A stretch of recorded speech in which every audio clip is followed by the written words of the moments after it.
నమస్తే, welcome to hit TV. నేను నరేష్. ఈరోజు మనతో పాటు సామాజిక రాజకీయ విశ్లేషకులు వి ప్రకాష్ గారు ఉన్నారు. మాట్లాడతాం సార్. నమస్తే. నమస్తే నరేష్. సార్, రాష్ట్రంలో అనేక పరిణామాలు జరుగుతున్నాయి.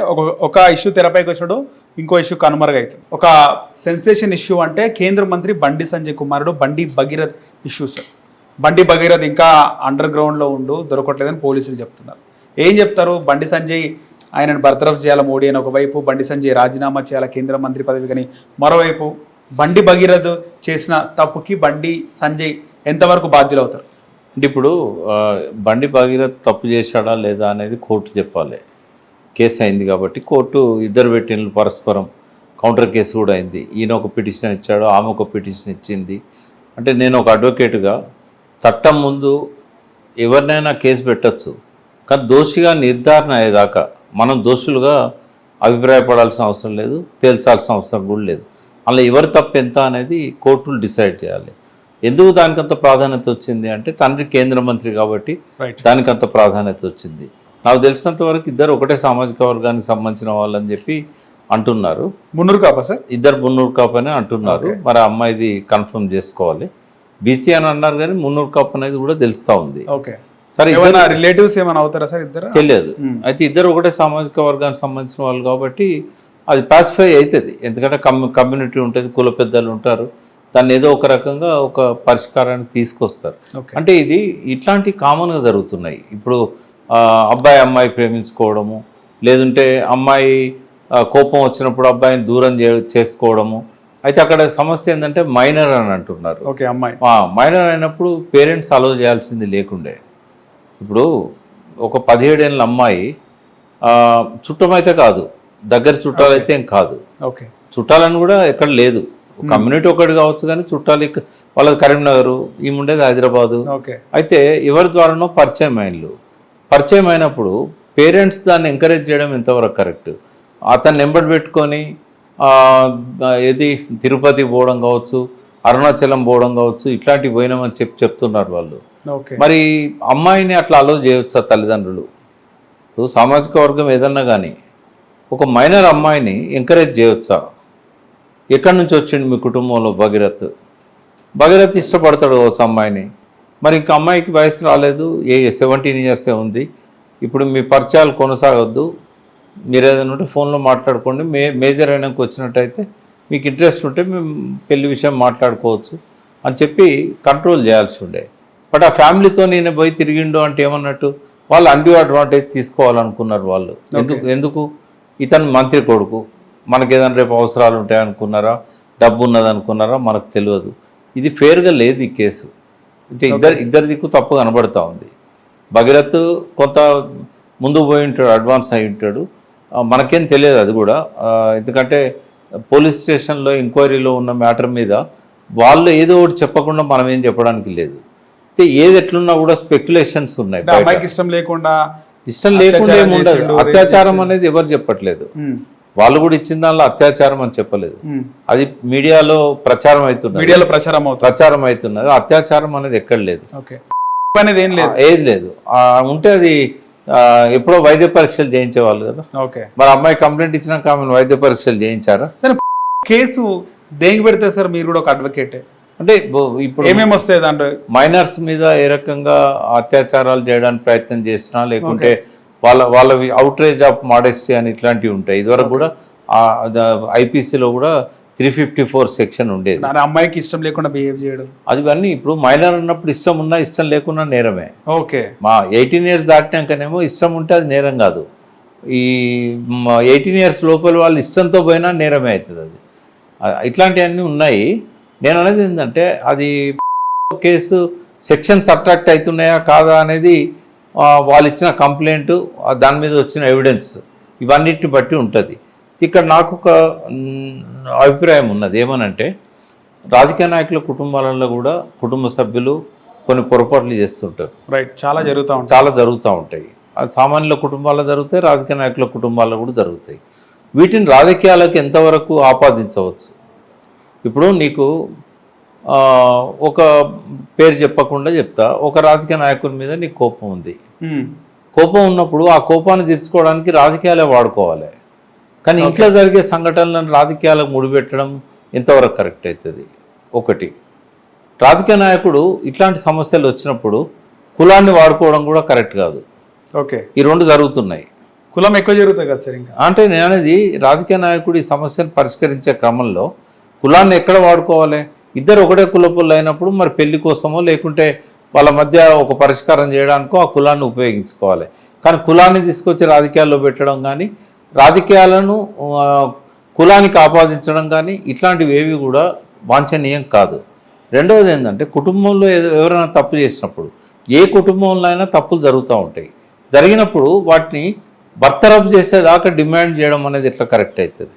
అంటే ఇది చర్చ జరగాలి దీని మీద. నేనేమంటున్నా అంటే ఇవాళ ఒక పార్టీ బర్తరఫ్ చేయమనొచ్చు, లేకపోతే రేపు ఇంకో పార్టీ బర్తరఫ్ చేయాల్సిన అవసరం లేదు, అది పిల్లలు చేస్తే తప్పు అని అనొచ్చు.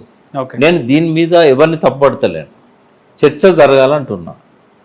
ఇప్పుడు మనకున్నది ఇద్దరు మంత్రులు, ఒక మంత్రిని మనం బర్తరఫ్ చేయడానికి ఈ కారణం సరిపోతుందా? ఇది వ్యాలిడ్ రీజనా? తప్పులు తెలిసి జరిగాయి. ఒక్కోసారి ఏంటంటే ఆ ఆవేశంలో ఎమోషన్స్లో తప్పులు జరుగుతూ ఉంటాయి. దానికి మంత్రికి ఏం సంబంధం? పిల్లల పెంపకంలో లోటు ఉన్నదా అంటే అందరి పెంపకాలలో లోటు ఉంటుంది. ఎందుకంటే ఇవాళ రేపు పిల్లల గురించి పట్టించుకునే రాజకీయ నాయకుడు లేడు, వ్యాపారవేత్త లేడు. ఎవరో టీచర్సో లేకుంటే ఇంట్లో ఎక్కువ టైం స్పెండ్ చేసే పేరెంట్స్ ఉంటే తప్ప పిల్లల్ని పట్టించుకోవట్లేదు. 90% పిల్లల్ని పట్టించుకోవట్లేదు.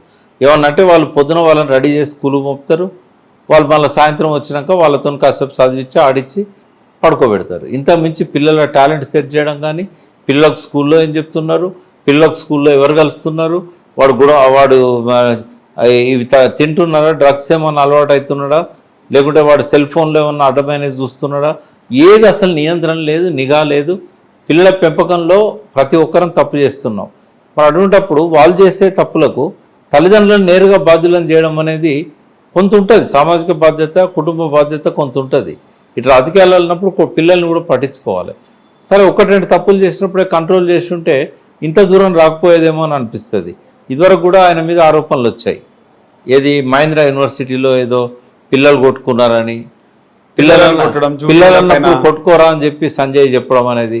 అంటే ఆ టైంలోనే పిల్లాడి ప్రవర్తన మీద కొంత నిఘా పెట్టి కొంత కంట్రోల్ చేసుకోగలిగి ఉంటే ఇంత దూరం రాకపోయేది.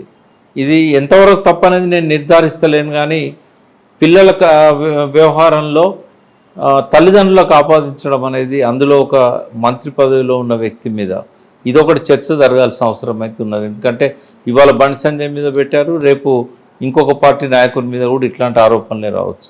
ఆరోపణలు నిజాలు ఉంటేనే ఆరోపణలు వస్తాయని కాదు, నిజాలు లేకపోయినా కూడా ఆరోపణలు రావచ్చు కావాలని బ్లేమ్ చేయడానికి. ఓకే, ఇంకోటి రాజకీయాలలో ఏది అసాధ్యం కాదు. చాలామంది ఆర్టిస్టులు ఉంటారు, ఆర్టిస్టులతో కూడా కంప్లైంట్లు ఫైల్ చేయించవచ్చు. అసలే హైదరాబాద్ అనేది పెద్ద సినిమా ఫీల్డ్. ఇక్కడ దేశంలో ఎన్ని సినిమాలు తయారైతే ఒక హైదరాబాద్ జరుగుతాయి. అదే ఇప్పుడు ఇక్కడ ఒక లక్ష్మణ రేఖ అనేది ఉండాలి. ఏ తప్పులను మనం రాజకీయ నాయకులకు ఆపాదించవచ్చు, ఏవో ఆపాదించకూడదు. ఇప్పుడు నీకు పొలిటికల్గా రాజకీయ నాయకుల పైన విమర్శ ఉన్నప్పుడు రాజకీయాలతోనే ఎదుర్కోవాలి, కుటుంబ సమస్యలతోనే ఎదుర్కోవద్దు. ఇట్లాంటి సమస్యలు అన్నిటి మీద చర్చ జరగాలి. పక్కదారి పడుతున్నదని అనిపిస్తూ ఉన్నది నాకు. అందుకే మీతో నేను 4 మాటలు షేర్ చేసుకోవాలను. రైట్. గతంలో మనం చూసినాం కె కేశవరావు గారు, ఆయన పిసిసి అధ్యక్షులుగా ఉన్నప్పుడు ఆయన కుమారుడు ఏదో కాలపుల కేసులో ఆ ఇష్యూ జరిగినప్పుడు రాజశేఖర రెడ్డి టైంలో వెంటనే పదవికి రాజీనామా చేయడం జరిగింది. డిమాండ్లు వచ్చినాయి, రాజీనామా కూడా చేశారు. అంటే ఇక్కడ కేంద్ర మంత్రిగా ఉన్నాడు, ఒక బాధ్యతాయుతమైన పదవిలో ఉండి కుటుంబాన్ని ఇంట్లో కొడుకునే కంట్రోల్లో పెట్టలేకపోయినావు, రాష్ట్రాన్ని దేశాన్ని ఏ విధంగా పెడతామని పెట్టడం సాధ్యం కాదు. ఎందుకంటే రాజకీయ నాయకులు బయట పొద్దున వెళ్ళినంటే రాత్రి ఎప్పుడు లేట్ నైట్ వస్తారు. రైట్. ఇప్పుడు వాళ్ళని అట్లా అనడం కూడా కరెక్ట్ కాదు. ఎందుకంటే వాళ్ళు బయట విషయాలను పట్టించుకోవాలన్నా, మరి ఇంట్లో విషయాలే పట్టించుకోవాలన్నా. ఇంట్లో అప్పుడప్పుడు ఏంటంటే వాళ్ళకు భార్యతోని పిల్లలతోని కూర్చొని భోజనం చేసే సమయమే దొరకదు. మనం కేటీఆర్ గారిని చూస్తాం, హరీష్ రావుని చూస్తాం, ఎప్పుడు వాళ్ళు ప్రజల మధ్యలోనే ఉంటారు. రాత్రి పడుకునే ముందు కూడా 10 మంది ఉంటారు ఇంటి ముందట, బెడ్రూమ్లో పోయే ముందు కూడా 10 మంది రూమ్లో వెయిట్ చేస్తూ ఉంటారు. వాళ్ళకి ఆ రెస్ట్ ఎక్కడ దొరుకుతుంది, ఆ అవకాశం ఎక్కడ దొరుకుతుంది? అందరిలాగానే వాళ్ళు స్కూల్కి పంపుతారు పిల్లల్ని, తల్లి కొంత కాన్సన్ట్రేట్ చేస్తుంది కానీ తండ్రికి అవకాశం లేదు. పిల్లలు వాళ్ళ తల్లితో షేర్ చేసుకోరు, తండ్రితో కూడా షేర్ చేసుకోరు. ఇవాళ సెల్ ఫోన్ కల్చర్ వచ్చింది, రైట్. వాళ్ళ ప్రపంచమే వాళ్ళ చేతుల్లో ఉన్నది, వాళ్ళు ఎటుపోతుందో తెలుస్తలేదు. ఇప్పుడు అలా సైన్స్ అండ్ టెక్నాలజీతో పాటుగా ఈ మన మానసిక పరివర్తనను తప్పుదారి పట్టించేటి చాలా వస్తుంటాయి ఫోన్లలో. వాళ్ళు ఎటు కొట్టుకపోతుండ్రో ఎవరు గ్రహిస్తారు చెప్పండి, వాళ్ళ మనసు ఎటు తీసుకెళ్తుందో వాళ్ళని. అందుకే నేను అంటున్నా, ఇవాళ నిఘా అనేది సెల్ఫ్గా ఎవరికి వాళ్ళు కొన్ని నియమాలు పెట్టుకొని ఆ కంట్రోల్లో ఉండాలి తప్ప తప్పులు చేయకుండా ఉండడం అనేది ఈ రోజుల్లో కొద్దిగా కష్టమే. ఎందుకంటే వాళ్ళ తప్పుదారి పట్టించేటి ఎక్కువగా ఉన్నాయి, కరెక్ట్ దారిలో పెట్టేటి తక్కువగా ఉన్నాయి. డిసిప్లిన్ అనేది లేకుండా పోతూ ఉన్నది. ప్రభుత్వాలు కూడా కొన్ని నియంత్రించడంలో ఫెయిల్ అవుతూ ఉన్నాయి. సెల్ ఫోన్లలో ఏం రావాలనేది ప్రభుత్వం నియంత్రించవచ్చు కదా. చైనాలు ఎందుకు రావు ఇవన్నీ? క్రైమ్ కానీ కానీ ఇటువంటివన్నీ చైనాలు రావు కదా. మరి చైనా వాడు గూగుల్ని నియంత్రించాడు, వాడు సొంతంగా వాడు ఛానల్స్ డెవలప్ చేసుకున్నాడు. మనం నియంత్రించవచ్చు, మొత్తాన్ని ఆపలేము, రైట్, కొన్నింటిని ఆపగలుగుతాం. ఇవన్నీ మన ఇంటికి వచ్చేసరికి అది అయ్యో ఇంత పెద్ద సమస్య. బండి సంజయ్కి కేంద్ర మంత్రిగా ఉన్న బండి సంజయ్ మోడీ వచ్చే టైంకే కావాలన్న కేసు హైలైట్ అయిందా సార్? అంటే ఆర్ఎస్ ప్రవీణ్ కుమార్ చెప్పేది ఏంటంటే ఇతను సంగప్ప దీనిలో మీడియేటర్గా పోయాడు. సంగప్ప వారం నుంచి మీడియేట్ చేస్తుంటే కరెక్ట్ మోడీ వచ్చే టైంకి ఎందుకు బయటకు వచ్చి యాక్సిడెంటల్గా వచ్చింది అది. ఎందుకంటే వారం 10 రోజుల నుంచి నడుస్తున్నది అనేది వాళ్ళే చెప్తారు. సంగప్ప కాంప్రమైజ్ చేస్తున్నాడు పోయి అంటే లేదు, ఆయన ఒక ప్రయత్నం చేసిండు, తప్పేమున్నది? ఇట్లాంటి జరిగినప్పుడు ఒక ప్రయత్నం చేస్తే తప్పేం లేదు కదా. సంగప్పని నేనేం తప్పట, ఒక ప్రయత్నం చేసిండు ఆయనే. కానీ వాళ్ళు చెప్పేటి అని నిజాలని కూడా నేను నమ్మట్లేదు. అమ్మాయి వాళ్ళ సైడ్ వాళ్ళ డిమాండ్స్ ఏమున్నాయి సార్? వీళ్ళు చెప్పేది విన్నా నేను. బీఆర్ఎస్ వాళ్ళు ఇస్తున్న వాటిలలోనే ఇట్లా అంటే వాళ్ళు ఏంటంటే అమ్మాయికి అన్యాయం జరిగిందని చెప్తున్నారు అని చెప్పారు. వాళ్ళ డిమాండ్స్ ఏం చెప్పలేదు. న్యాయం జరగాలి అమ్మాయికి అని చెప్తారు. అంటే ఇప్పుడు అమ్మాయికి న్యాయం జరగాలంటే అమ్మాయిని పెళ్లి చేసుకోవాలి బండి భగీరథ అట్లా కూడా వాళ్ళు ఏమో అడుగుతున్నారు. కేసు పెట్టాలి, శిక్షించాలి అనేది వాళ్ళు అడుగుతున్నారు. న్యాయమే కదా. ఇప్పుడు 17 ఏళ్ళ అమ్మాయి మీద అతను ఏ రకమైన ప్రవర్తన ఎట్లున్నది, సెక్షన్స్ కిందికి వచ్చినా రాకపోయినా కూడా ఏది జరిగినా కూడా అది నేరమే అవుతుంది కదా. మైనర్ అమ్మాయిని ఈయన పరిచయం చేసుకొని ఆమె వెంటబడడం ఒక తప్పు అయితే, వాళ్ళు ఎంకరేజ్ చేయడం వాళ్ళది కూడా తప్పే అవుతుంది. అంతే కదా. వాళ్ళు ఎందుకు రానిచ్చారు? అండర్ గ్రౌండ్ పోలీసులకు చిక్కకుండా ఎందుకు ఈ విధంగా ఉంటున్నాడు బండి భగీరథ్? అట్లేం ఉండదు. ఇప్పుడు అంటే వార్తలు వాళ్ళు అనుకుంటే అది పెద్ద సమస్యనా? ఆయనకే చెప్పి మీరు పంపించండి, మేము కేసు పెట్టి పంపిస్తామంటే పంపిస్తారు. వాళ్ళు పోలీసులో ఇన్వెస్టిగేషన్ టైం కదా ఇది. ఇన్వెస్టిగేషన్ చేసినాక అరెస్ట్ చేయడమా లేకుంటే వాళ్ళకి స్టేషన్ బెయిల్ ఇవ్వడమా, ఆ సెక్షన్స్ యొక్క సివియారిటీని బట్టి అది కేసు ఉంటుంది. రాజకీయంగా ఎదుర్కోలేక ఇలాంటివి చేస్తున్నారని బండి సంజయ్ అంటున్నాడు. దాంట్లో ఎంత వాస్తవం ఉందంటారు సార్? నేనేమంటున్నా అంటే ఏ పార్టీ కూడా రాజకీయాలను ప్రక్షాళన చేయాలనే ఆలోచనలు లేవు. అవతలోడు దిగజారండి కదా, నేను కూడా దిగజారుతాం అన్నట్టే కనబడుతూ ఉన్నది. అది బండి సంజయ్ కావచ్చు, ఇంకో పార్టీ కావచ్చు, ఎవరైనా కావచ్చు. ఇప్పుడు విలువలున్న రాజకీయాల్లో ఇట్లాంటివి పెద్ద సీరియస్గా తీసుకోరు.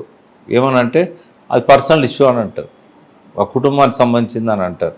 దానికి ఇంత ప్రాధాన్యత రాదు. కొడుకు తప్పు చేస్తే ఖచ్చితంగా శిక్షించండి. కొడుకుని ఎన్కేసుకు వస్తే బండి సంజయ్ని టార్గెట్ చేయాలి. కొడుకు మీద కేసు పెట్టకుండా ఉంటే బండి సంజయ్ని టార్గెట్. బహిరంగంగా ఎందుకు చెప్తలేడు? కేసు పెట్టారు కదా, ఆల్రెడీ కేసు పెట్టారు. కొడుకు తప్పుంటే శిక్షించండి, నాకు ఎలాంటి చెప్పాలి. రాజశేఖర్ రెడ్డి కూడా గతంలో చెప్పాలి, అసెంబ్లీలో జగన్మోహన్ రెడ్డి కూడా చెప్పాలి కొడుకు తప్పు చేస్తే ఊరేయండి. ఆయన చెప్పకపోయినా కూడా ఆటోమేటిక్ గా చట్టం తన పని తను చేసుకుంటా. ఇంకా పెద్దరికం ఉంటది కదా కేంద్ర మంత్రి ఆ మాట చెప్తే. అంటే చెప్పాలి, ఆయన ఎందుకు చెప్పకూడదు? అవసరమైతే నేనే తీసుకొచ్చి మీకు అప్పచెప్తా అని చెప్పాలి, నేను పంపిస్తా అని చెప్పాలి. కానీ ఎంతైనా బండి సంజయ్కి ఇది చాలా క్లిష్టమైన ఒక సమయం కదా సార్. అంటే బక్స్ అనేది ఎందుకంటే ఇంత పబ్లిసిటీ అయింది కదా, ఈ పబ్లిసిటీ అనేది ఆయన డెఫినెట్ గా ఆయన కర్మ రిటర్న్ వచ్చిందని కూడా మాట్లాడుతున్నారు. అంటే కేటీఆర్ నా విధంగా మాట్లాడడం లేకుండా చాలా మంది మీలాంటి రాజకీయ విశ్లేషకులు లేదు, కేటీఆర్ మాట్లాడతాడు, ఎందుకు మాట్లాడు. కానీ నేను కేటీఆర్ పైన బండి సంజయ్ ఏం మాట్లాడాడు నేను చూడలేదా? అంటే అసలు కేసీఆర్ పుట్టినావా ఎప్పుడన్నా అని చెప్పి ఎప్పుడన్నా కేసీఆర్ కి పుడితే అనే మాట. అంటే బండి సంజయ్ మొదటి నుంచి కూడా కొద్దిగా అడగోలుగానే మాట్లాడతాడు. ఎందుకంటే ఎలక్షన్లు అప్పుడు కూడా చూసాం కదా మనం, ఆయన ఒక హోమ్ మినిస్టర్ ఉండి కూడా అట్లా మాట్లాడకూడదు. ఆ నోరు జాగడం కావచ్చు, కొంత పరుష పదాలు వాడడం కావచ్చు, కొంత వ్యక్తిగతంగా ఇమేజ్ దెబ్బతీసే విధంగా మాట్లాడడం. కోపం ఎందుకు సార్? రాజకీయ కక్షలు ఎందుకు? కేటీఆర్ దారి తప్పినాయి రాజకీయాలని చెప్తున్నా కదా. కేటీఆర్ చాలా సమయంతోనే మాట్లాడేవాడు సార్. కేటీఆర్ కూడా అట్లనే మాట్లాడుతున్నాడు. అంటే మొన్నటి మీటింగ్ లో మనకు అట్లా అనిపించింది రాహుల్ గాంధీ. ఎందుకంటే బహుశా ఆయన కూడా అనుకొని ఉంటాడు వీళ్ళందరూ మాట కూడా దొరికింది అట్లా కాదు. అంటే వాడు అనే ఒక పదం కూడా మాట్లాడాడు అంటే కూడా వచ్చింది. నేనేమంటున్నా అంటే ఈ బూతులు విని విని ఇక తప్పదేమో అని అనుకోని ఇంట్లో మాట్లాడి బయట వచ్చేసిందంట. లేదు, ఆయన మంచి కల్చర్ రేవంత్ రెడ్డి పీకి పా అనే లేదు నేనేమంటున్నా అంటే మంచి కల్చర్ ఉన్న వ్యక్తి కేటీఆర్. కానీ నేనేమంటున్నా అంటే విని విని అందరు అదే మాట్లాడుతున్నప్పుడు మొన్న నేను జీటీవీలో భరత్తో అన్నా, నేను ఏమన్నా అంటే ఏది పార్లమెంటరీ ఏది అన్పార్లమెంటరీ. పార్లమెంట్లో బూతులు మాట్లాడుతున్నారు, అసెంబ్లీలో బూతులు మాట్లాడుతున్నారు, పార్లమెంట్ సాక్షిగా అబద్ధాలు చెప్తున్నారు, అసత్యాలు చెప్తున్నారు. బహుశా అదే పార్లమెంటరీ అవుతుందేమో. నేను షానిగా మాట్లాడితే అది అన్పార్లమెంటరీ కావచ్చు, నేను కూడా బూతులు మాట్లాడితేనే అది పార్లమెంటరీ లాంగ్వేజ్ అంటారేమో అని అన్నాను నేను. అంటే ఇప్పుడు డిమార్కేషన్ లేకుండా పోయింది. పార్లమెంట్ అసెంబ్లీలలో కూడా బూతులు మాట్లాడినప్పుడు అదివరకు బాతకాని షాపులు అన్నారు, ఇప్పుడు బూత్కాని షాపులు అయిపోయినాయి అవి కూడా. అంటే అబద్ధాలు అసత్యాలకు నిలయం అయిపోయినాయి. కాబట్టి ఒక పవిత్రమైన వ్యక్తులు ఇంట్లోకి వచ్చినా కూడా ఈ బురద అంటుతుంది వాళ్ళకు. చాలా కాలము ఎప్పుడు కూడా మాట దొరలేదు కేటీఆర్ గారు. బట్ ఈ మధ్య ఉపన్యాసాలలో అపరుష పదాలు, కొంత అవతల వ్యక్తులను నిందించే పదాలు కొన్ని వస్తున్నాయి. అది రాకపోతేనే బెటర్, ఎందుకంటే ఆయనకు ఒక స్ట్రాంగ్ ఫాలోయింగ్ ఉంది. ఆయనకున్న ఫాలోయింగ్ అంతా ఎలైట్ పీపుల్, ఐటీ వాళ్ళు, ఎడ్యుకేటెడ్స్, వాళ్ళు కొంచెం ఇబ్బంది పడతారు ఇట్లాంటి మాటలు ఆయన నోట్లోంచి వింటే. మామూలుగా ఉన్న కామన్ మ్యాన్ చప్పట్లు కొడతారు, ఇల్లు వేస్తారు. కానీ తనకున్న ఒరిజినల్ ఫాలోయింగ్ అనేది వాళ్ళు కొద్దిగా బాధపడుతున్నట్టుగా కనబడతా ఉంది. బట్ ఎవరైనా కూడా సంయమనంతో ఉండాలి. బండి సంజయ్ అయినా కేటీఆర్ గారు అయినా తప్పులు జరుగుతూ ఉంటాయి, జరిగినప్పుడు వాటిని సరిదిద్దే విధంగా ఉండాలి. ఇప్పుడు మన ఇంటి మనిషి తప్పు చేస్తే కడుపులో పెట్టుకోవాలంటాం, సరి చేసుకోవాలని అంటాం.